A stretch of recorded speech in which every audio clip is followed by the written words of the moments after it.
Hello, and welcome back to Billy Ho Sports, where research is key and maybe we win sometimes.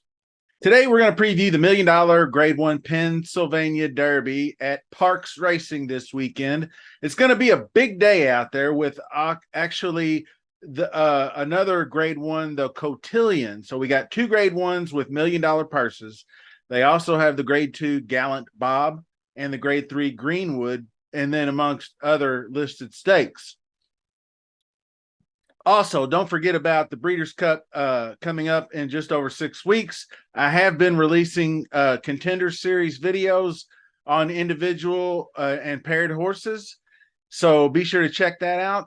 And I'll have some more later on this week regarding that and the other stakes races at Parks. So please subscribe to the channel, smash that like button, leave a comment. Let's go.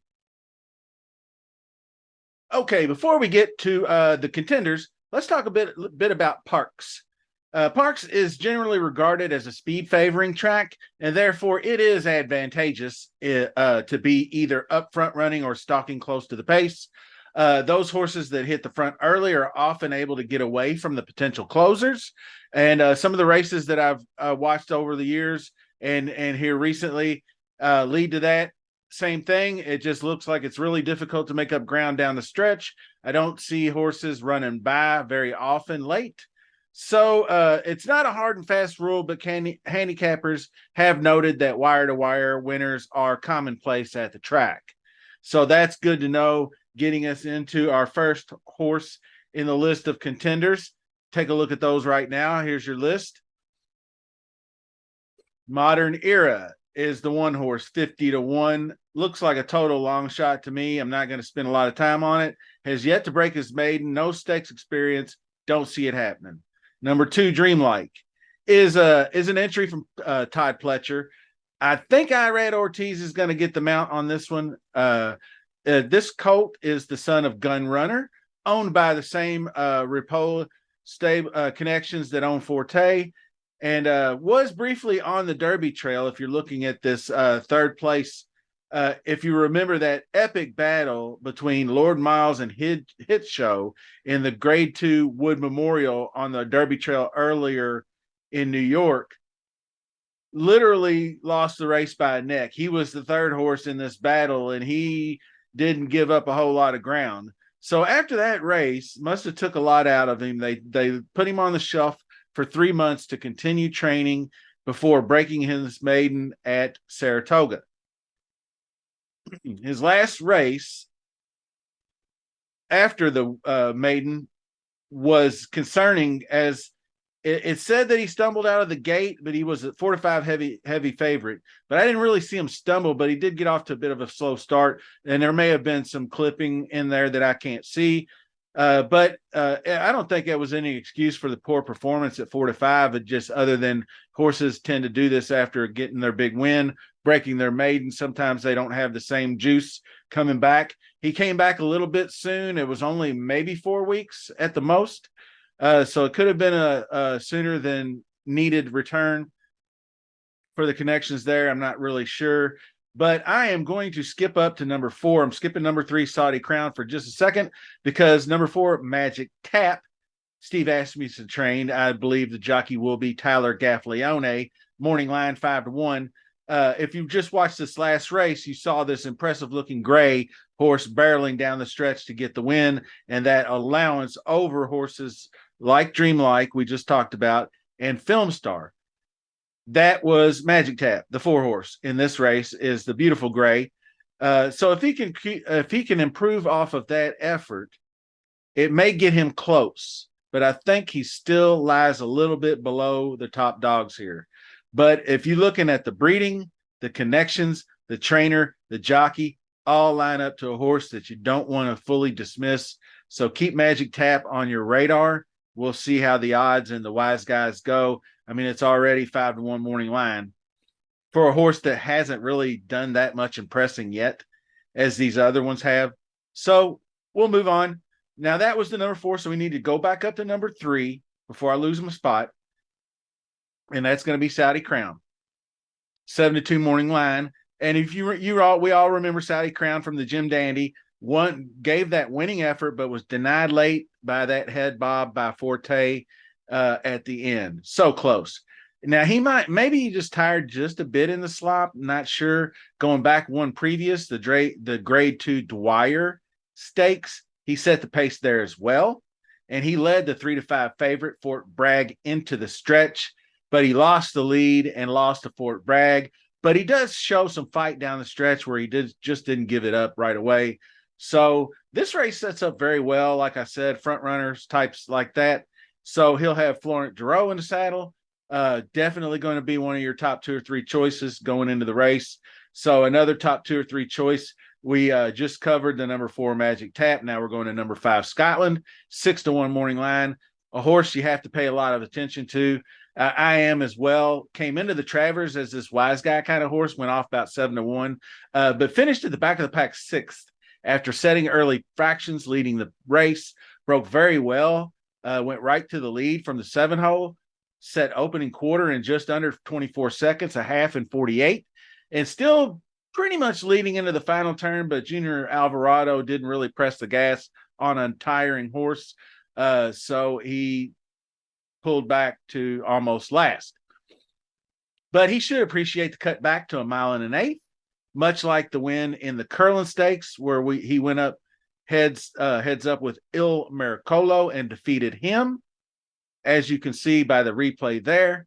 So Scotland and Illicolo both hooked up 4 and 5 horses, respectively, in this race. So I'm going to skip up, and before we skip up to Illicolo, I just wanted to say that Scotland went up against Arcangelo Forte, National Treasure, Tappet Trice, Disarm, and just really some of the top 3-year-olds that we're not seeing. We're seeing like tier 2, tier 3 of the 3-year-old ranks in this race. So his front running ability should go, or could just go, the distance. Now, number 10, Illicolo, is who we saw battling it out and losing that head-to-head with in the Curlin Stakes with Scotland. So that race was a pretty nice race. Illicolo is the 10 horse going 8-1 morning lines. I'm doing him here because he was in that same stakes race, and he ran a good race, just second best that day. Trained by Antonio Sano. Not sure who the jock's going to be just yet. Illicolo was a Derby trailer who likes to be up front, and that should help his chances. Also, recent win in the Grade 3 Smarty Jones at this particular track, Parks, going 1 1/16. So we're looking at that now. Just wanted to start with this most recent look at a route race. It does kind of show you in the stretch that the closers just don't gain any ground. I mean, you can see, like, looking at Illicolo covering the entire width of the track inside and out, painting the whole thing. I mean, he's all the way out to about the 10 path, it looks like. So this son of Gun Runner probably needs to be considered as well, if not for just being a son of Gun Runner. Great horse. Now, back down, we're to number 6, Daydreaming Boy. 12-1 morning line, trained by Louis Linder. And he got caught. You see where I'm going with this. Caught early behind horses, forced back in the Smarty Jones race we just watched. I'm basically piecing all these together so it's more streamlined. That's why I'm going out of order in the post positions. But Daydreaming Boy got off to a bad start. He normally likes to be up closer to the pace, but did make a nice closing effort, but was never going to win this race. His 2 previous going back, both at Parks, were the early pressing styles that we like to look for, and that's what jockey Dexter Haddock will be coached into doing coming up. So Daydreaming Boy, I put him a few tiers below, maybe just on the outskirts of making some exotics, but not likely. So number 7 is West Coast Cowboy, 12-1 morning line, Saffy Joseph trained colt, the son of West Coast. Ran a very good second in this West Virginia Derby we're looking at. Was up near the leaders all the way and was run down late by eventual Jerkins winner, won in Vermilion. So anyway, won in Vermilion, left the West Virginia Derby, and obviously won the Jerkins. But don't read that in. Don't read into that any, because it was by default. If you remember, rest in peace, New York Thunder had that race in the bag. So he's going to need to be up close to the front runners, West Coast Cowboy. I think he's a talented horse and can definitely hang in there. Now, whether or not the pace lines up for him to be in a good position, we'll see. Number 8, I think, is a similar horse in Gilmore, trained by Brendan Walsh. I think Johnny V is going to get the mount in this one.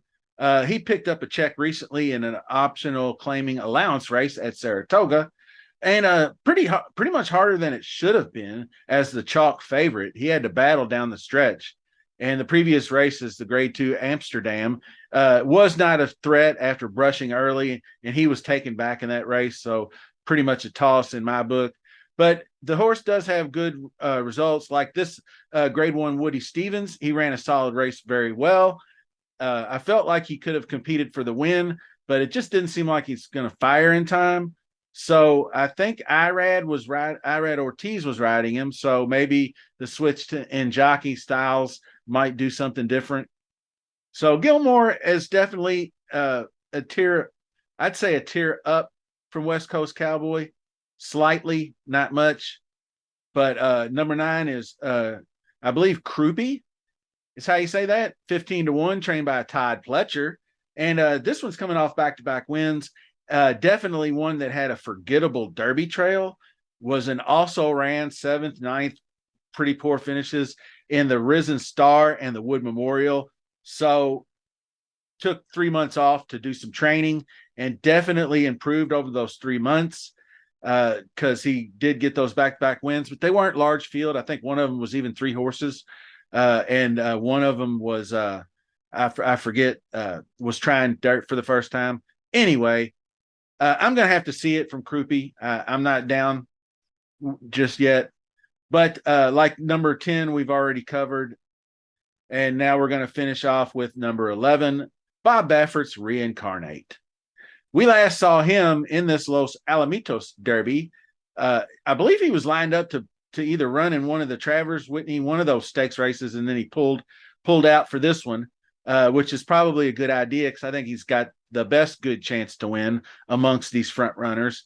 You can see he goes right out to the lead here in the Los Alamitos and never looks back. Was able to hold off a late surge from the Skinner, who's another quality horse, but mostly a dominant win. And other than that rough outing in the Derby, if you look at his entire past performances, he's hitting the board second and third in the mix, running hard every race. And so I like his chances, and Juan Hernandez should be up in the saddle. So now, this race is I wouldn't call it loaded with speed, but it's loaded with front runners, as to be expected. But will it set up any chance for a closer? I'd say a horse like Race Kane could have been, but he's already been entered into the Oklahoma Derby, so that closer is going to pass. And then there was one in Vermilion who looked to be on the contenders list, but is not yet entered into the Pennsylvania Derby, so we're probably not seeing him either. So I'm looking at Saudi Crown, Scotland, and Reincarnate for right now. So once I get my hands on past performances and dive a little deeper, I'm going to hopefully be able to find some more value. But those 3 horses look above and beyond the other ones. Like I said, there's horses like Gilmore, maybe West Coast Cowboy, Illicolo, you can't really dismiss. One more up here, I think. Magic Tap was the other one. And that's probably about it. Maybe Dreamlike. But like I said, those horses are all kind of in their own little tier below the top 3. I call them tier 2 if you want. So I'm going to have to do a deeper dive into some pace scenarios, and maybe into post positions, running styles, jockeys, all that good stuff, trainers. And hopefully we will come up with something good for you by the end of the week, because we're going to be doing these stakes races along with all of the ones. Basically, I'll when I get past performances, digging into all those. So I'll put together some betting strategy videos for you. And until then, I appreciate everybody watching. Smash that like, subscribe to the channel if you haven't done so. We'll see you soon.